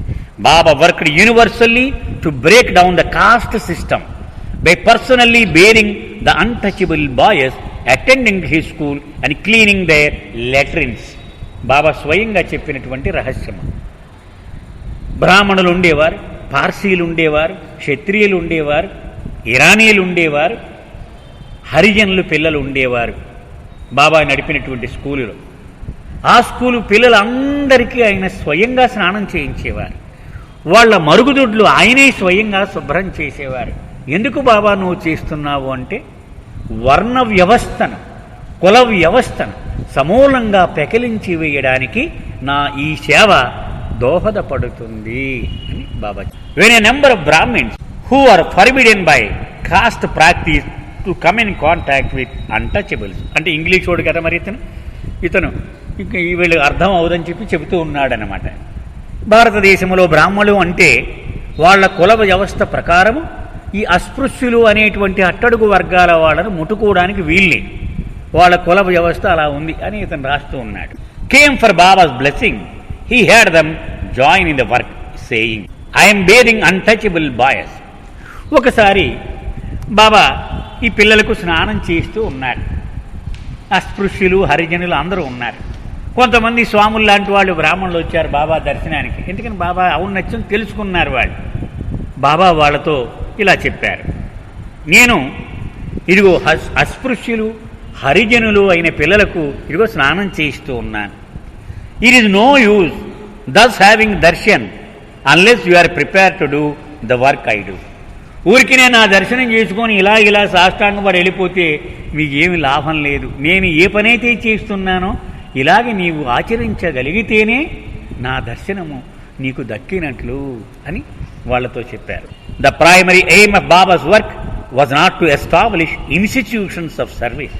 అలాంటి సేవాధర్మాన్ని ప్రోత్సహించడము ద్వారా ఏదో ఒక సేవా సంస్థలు, రెడ్ క్రాస్ లాంటి సంస్థను పెట్టేయాలి అనేది బాబా యొక్క సంకల్పము కానే కాదు. Though such institutions have been founded in his name. అయితే బాబా పేరు మీద ఇప్పటికీ చాలా సంస్థలు నడుస్తూ ఉండొచ్చుగాక, కానీ ఆయన సంకల్పం మాత్రము అది కాదు. The avatar service aims to liberate the individual from the enslavement of illusion.